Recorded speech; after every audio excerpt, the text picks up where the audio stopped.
Welcome back to the shop. We got a 2000 GMC Yukon. Customer states he's had a rear blower coming on and staying on. Only way to shut it off was to pull the fuse. So the first thing you always think of is going to be the blower fan resistors. And I pulled these back here in the back. And after pulling the schematic up, your orange wire is your hot wire, your black wire is your ground, and the little center purple wire there is your wire coming from your control to tell the blower fan resistors what to do. So I had a power and a ground, and then that center wire had a ground on it also, no matter what I done. So that led me to think that the resistors was good, because something was telling them resistors to come on. So we'll come up here.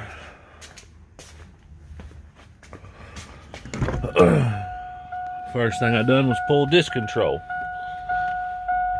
Started looking for anything on it, any broke wires, anything like that.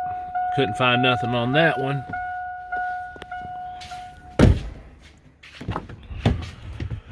So I come back here to this rear control, and when I started to pull it down, the fan blower stopped. And then it wouldn't come back on. So I thought, well, I had to get that out of there to figure out what's going on with it.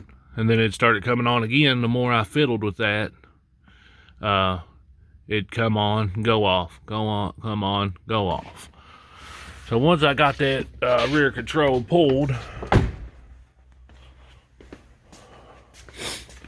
I took it apart, and this is what I found.